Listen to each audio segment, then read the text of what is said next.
When we lived in Mobile, we had a next door neighbor, an elderly lady named Miss Ruth, and she was a widow, so we would try to look after her. Our girls would help her out, taking her garbage can to the road every time it was time for the garbage to run, and we tried to just kind of look after her as best as we could. Well, one day I noticed some activity going on at her house and walked over to see what was going on. And she had discovered that she had termite damage. And in fact, the termite damage was so bad, it had eaten up the entire side wall of her house. So they had to tear down an entire side wall of her home, the brick and everything. The frightening part for us is that was the wall that was closest to our house. And so we wondered, do we have termite damage as well? And it was really fascinating and frightening to think about because she had all of this damage but had no idea. In fact, she didn't discover it until it was too late and the damage was done. I think there's this emotion, this disease, if you will, that we can sometimes feel and find ourselves dealing with that we don't even realize we have it and we're dealing with it until the damage begins to show. In Proverbs chapter 14, verse 30, it says, "A tranquil heart gives life to the flesh, but envy makes the bones rot." Envy is a lot like termites. It will come in unannounced. You don't really notice it, and it eats away your life until it's too late. And then you begin to see the damage, only to discover that the damage is so more extensive than you ever thought. Have you ever found yourself scrolling on social media, kind of in this endless scroll, and you're going along, and there's that family that they post pictures. They had these nice, beautiful family pictures taken. Everybody's dressed really well. All the kids are smiling, perfectly lined up. Everybody's looking at the camera, and you think, man, I wish we could get a picture like that. Meanwhile, you haven't changed out of your pajamas for 2 days, and your kids are currently dancing on your kitchen counter. Or maybe you're scrolling through, and there's that adventurous that you follow, and they're going on another exotic vacation, and you're like, exotic? I don't even know what that word means. About as exotic as my life gets is we go to Chick-fil-A and we, at least me and my spouse, have a dinner by ourselves while the kids play on the playground. That's our definition of exotic. Or maybe you're scrolling through and you see the announcement, that person that you know, the neighbor down the street, they've retired. They retired early, like several years early. They did really well financially.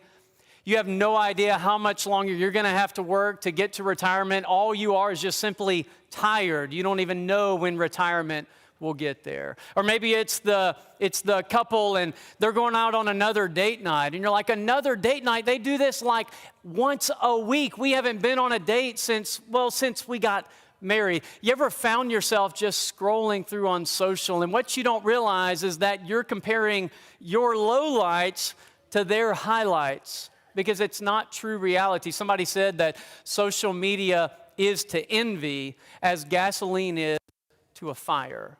It's destructive. And yet, sometimes we don't realize the world that we live in, the world that we're being discipled in, that is encouraging us to just constantly compare ourselves to someone else. And what that breeds is that damage that rots our life from the inside out. It breeds envy. Stacy Salisbury, in an article I found online, said we desperately need to fight against envy. And yet, due to the social media fueled world we live in, I'm not sure there's ever been a more envious society. We continuously carry everyone else's lives around in our pockets, making it extremely difficult not to fall prey to envy's silent but vicious attack. Absolutely right. Absolutely right. That's why we're in this series called Feel Free, where we're talking about some of the emotions that we deal with. Last week we talked about anger, and we looked at that story in Genesis chapter 4 of Cain and Abel and the anger that Cain felt and how God told him, if you'll just do right, you'll be accepted, but he allowed his anger to get the best of him. Today I want us to think about this emotion of envy, because it's an emotion that all of us can easily experience even without even realizing it, and it'll just simply rot our life away. But our goal in this is not just to admit that we experience these emotions, but to connect them back to the one who created us, because we were created as emotional beings to experience emotions. And when we learn how to connect these emotions back to God, we'll learn how to properly handle and live free of our emotions, no longer controlled and dominated by our emotions, because they're like a vehicle. They will drive our lives and take us to places we never thought we would go.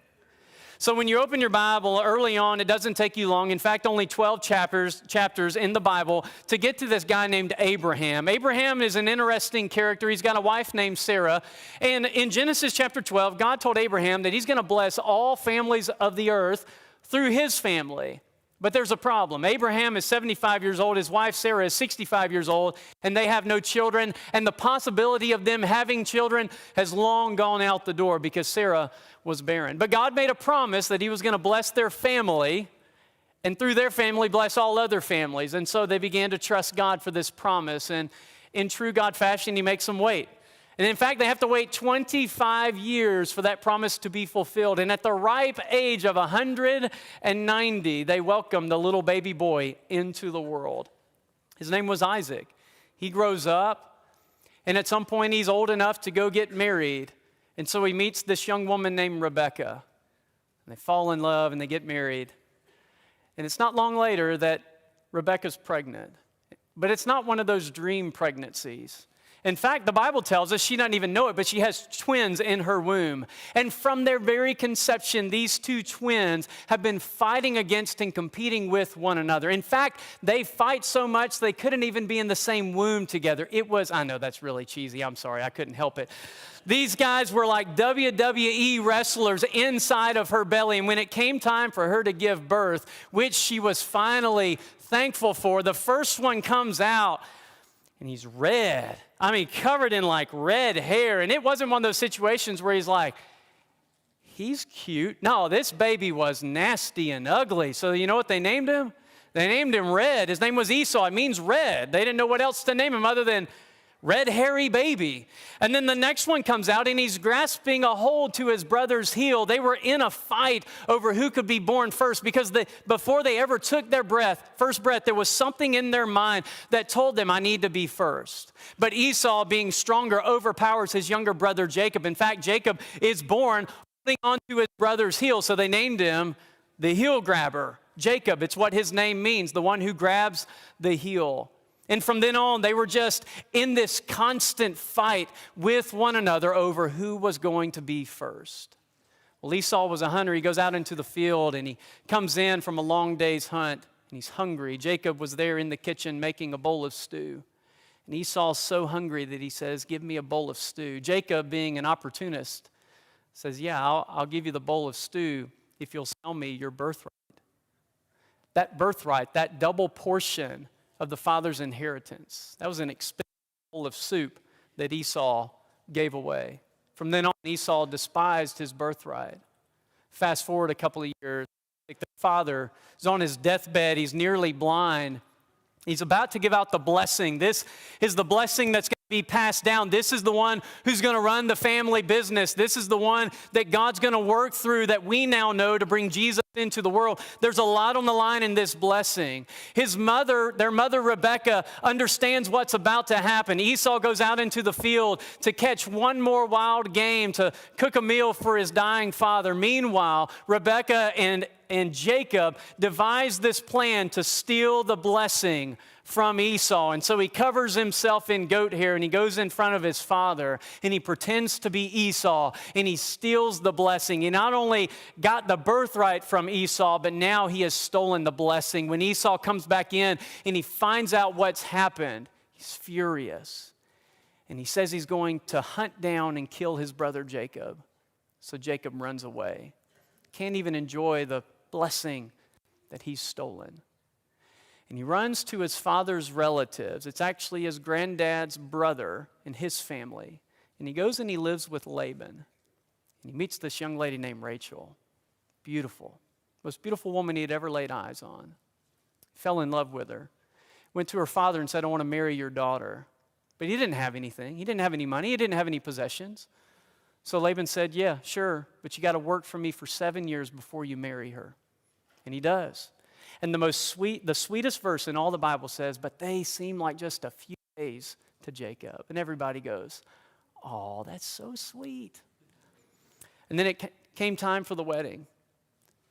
But Laban, also being an opportunist, realizes that he can't give his younger daughter away before he gives his older daughter away. And so in a little switcheroo, he gives his older daughter Leah to Jacob, which was frightening in a lot of different regards for Jacob. But there's an interesting description about Leah. It said she had weak eyes, and it doesn't mean that she had poor vision. It means that she wasn't nearly as enjoyable to look at as her younger sister was. And Jacob's furious. And he goes to Laban and he says, "What have you done to me?" This poor woman. Imagine hearing that. "What have you done to me?" And Laban said, "Fine, I'll give you my younger daughter too, but you're going to have to work another 7 years." And he does. And it's a story of dysfunction on repeat. And I know what some of you are thinking. You're like, God allowed Jacob to marry 2 women? Yes, he did, because sometimes God will let you do whatever you want to do. But let's not act like it was all just love and harmony. In fact, we're going to see here in just a minute that it was a home filled with rivalry and competition and hatred and disgust, and most importantly, envy. If you got your Bible, we're going to be in Genesis chapter 29, starting in verse 31. It says, "When the Lord saw that Leah was hated, he opened her womb, but Rachel was barren, and so Leah begins to have children. She conceived and bore a son and called his name Reuben. She said, 'Because the Lord has looked upon my affliction, now my husband will love me.' She conceived again, bore a son, another son. 'The Lord has heard that I am hated also. He's given me this son as well.' She called his name Simeon. Then she conceived and bore another son. 'This time my husband will be attached to me. I've given him 3 sons.'" Do you see how her expectations are getting less and less the more sons she has? "Therefore she called his name Levi. And she conceived again and bore a 4th son. She said, 'This time I'm just going to praise the Lord.' And she named him Judah. And then she ceased bearing children." Well, Rachel saw that she bore Jacob no children, and she envied her sister. So she said to Jacob, "Give me children, or I shall die." It's one of the most heartbreaking texts in all of the Bible to me, because here you have this home that is just so dysfunctional. Here you have these 2 women who are competing for their husband's attention. You have Rachel, who has her husband's love, yet is so miserable because she can't have children. Yet you have Leah, who all she wants is approval and affection and love for her husband, and she can't get it, yet she can have babies. Neither one is happy. Each one wants what the other one has, and it's a home that is just filled with dysfunction. You thought your house was crazy. You thought your family, you got nothing on this family. In fact, it's through this family that God is going to work. These women are going to have 12 children, 12 sons and a daughter, and it's through this family that God is going to raise up the nation of Israel. In fact, the 12 tribes of Israel are going to be named after each of these 12 sons, minus Jacob, insert his 2 sons that he's going to have. And it's through this family, this dysfunctional family, that God is going to work to raise up a nation that will ultimately result in Jesus Christ entering into the world. At some point, these older brothers are going to sell their second youngest brother to Midianite slave traders. They're just going to sell him off for a couple of pieces of silver to slave traders, and that's not the worst thing that's going to happen in their family. I'm telling you, your family probably has nothing on the family line of Jacob and these women. And it's a story of envy and rivalry and competition and comparison, and it ate both of them up. Nobody was happy in this home. And I think there's a couple of lessons that we can learn from their story, so that we can recognize envy before it rots away our life. Here's the first one. Envy blinds us to God's goodness. See, if I believe that God is the giver of all things, and there are things that he doesn't give me, it can cause me to think that maybe God is not blessing me like I think he should. And so when I look out and I see other people and I see maybe the gifts that they have, or maybe the resources that they have, or the opportunities that they have, and I'm not receiving those, all of a sudden I'm blinded to God's goodness, and I'm no longer looking at the things that he has given to me. I become very discontent in the place that God has put me in life. And I don't know if you've ever dealt with it, but I remember especially early on, first got into ministry, the one thing that I wanted was to move up. Like I wanted the next thing. You ever found yourself, whatever your career or situation in life is that all you were focused on was what's next? God, where are you going to place me next? What are you going to do next? And the problem with that is you don't actually recognize the lessons that God is teaching you in that moment. You don't recognize the blessings that he's giving to you in this moment, because God has planted each of us where we are for a specific reason. But if all we can do is focus on what's next, we'll never see the true blessings that God has for us here with where you are. And yeah, maybe he does have something next in store for your life. But in the meantime, He may have you where you are because of somebody He wants you to meet, to influence, to share the good news with. Or maybe it's somebody He's brought into your life because He wants them to influence you and to teach you some lessons in life to draw you closer to Him. Maybe He's teaching you some lessons in patience and waiting on His timeline and trusting Him. God's plan will work out. It's up to us to trust it. But when I'm living with envy, I'm not paying attention to any of God's goodness. And ultimately, it leads us to a place called discontentment. And it's hard to be thankful when we're living in discontentment. In fact, Paul said in Philippians 4, he says, I have learned the secret to being content. Did you catch that? I learned the secret. Contentment is a secret. It's not a lesson that everybody learns. It's not one that is just naturally passed down to us. It's a secret that we're called to learn because it's hard to learn. We're living in a society that constantly wants us to think about what's next, what's new, the greater opportunity, the next move up the ladder, rather than understanding that God has planted us where we are for a specific reason. Paul would also say in another letter that godliness with contentment is great gain. And he's right.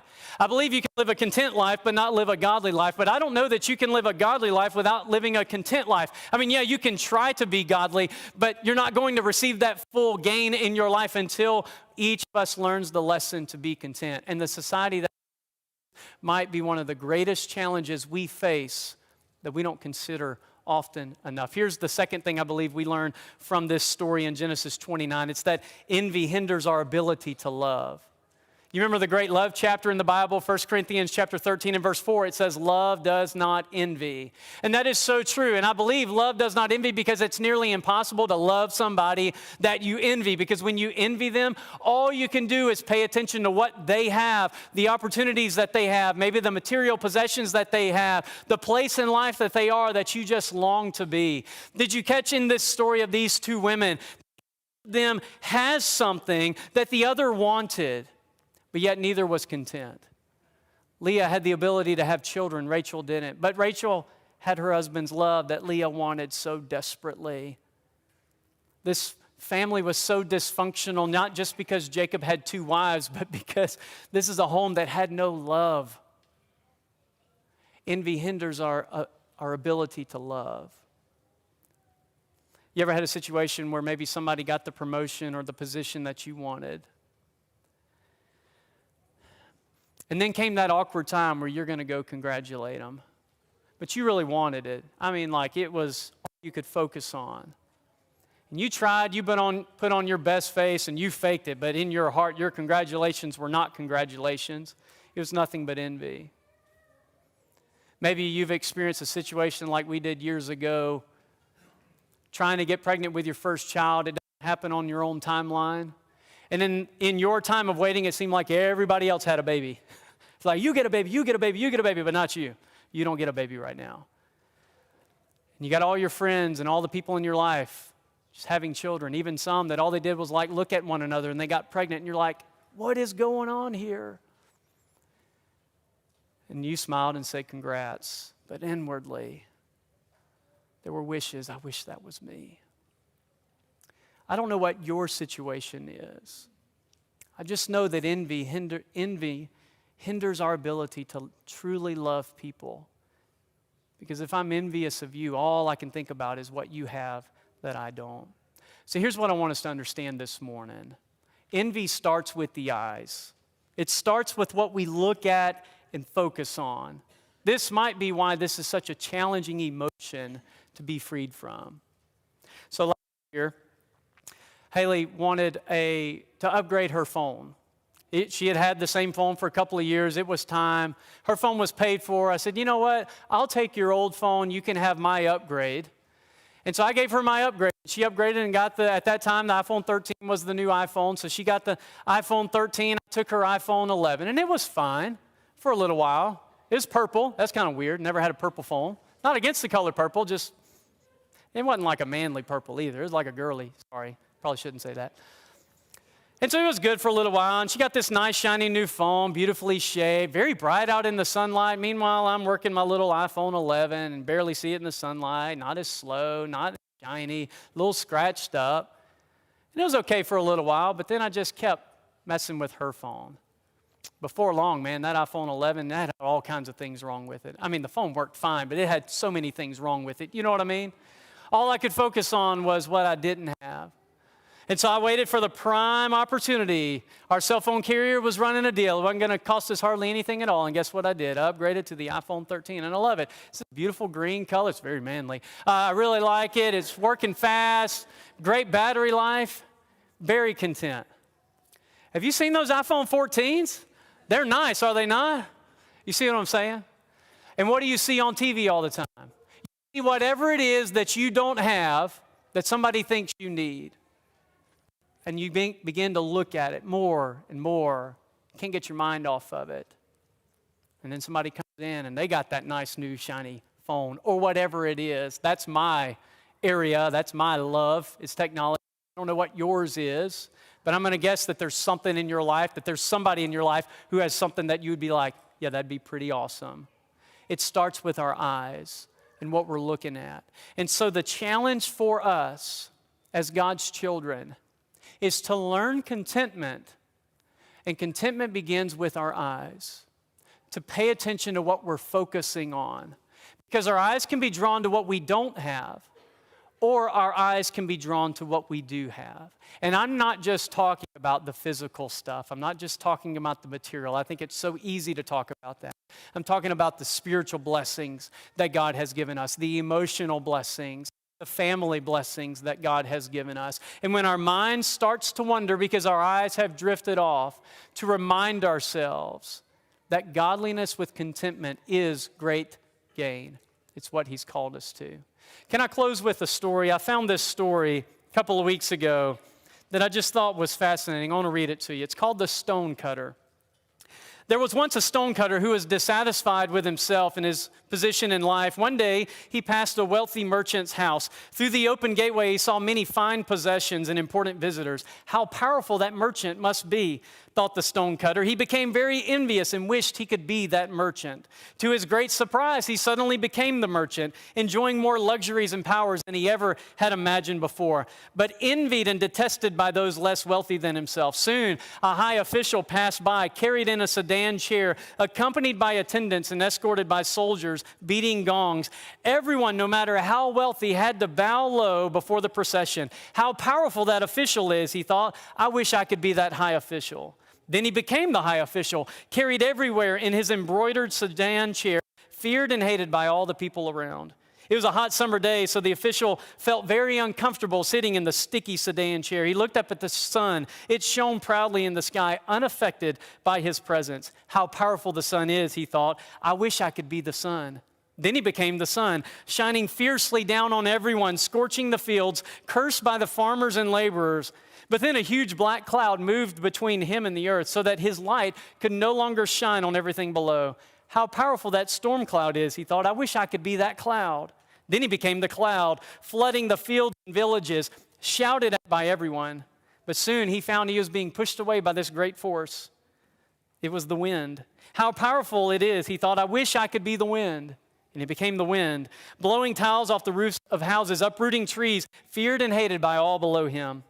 But after a while, he ran up against something that he could not move. No matter how forcefully he blew against it, he couldn't move it. It was a huge, towering rock. How powerful that rock is, he thought, I wish I could be that rock. Then he became the rock, more powerful than anything else on earth. But as he stood there, he heard the sound of a hammer pounding a chisel into the hard surface and felt himself being changed. What could be more powerful than the rock, he thought. He looked down and saw far below him the figure of a stone cutter. Oftentimes, what we find ourselves envious of, if we could see, would probably witness someone envious of ourselves. The challenge for us is to learn contentment, to be satisfied with where God has placed us because He has blessed us tremendously. So I encourage you, spend some time this week thinking about, am I more interested in God because of what he gives me over him as the giver? Would I rather just have the gifts that God has given me, or do I want the giver more than anything else? Is Jesus enough? If he is, it will be the answer to cure the rot that could potentially rise up in your life called envy that will completely destroy you. My prayer for us is that Jesus becomes enough. If you're here this morning and you're ready for Jesus to be your enough, for him to be the center of your life, we want to encourage you to surrender your life to him through repentance and baptism today.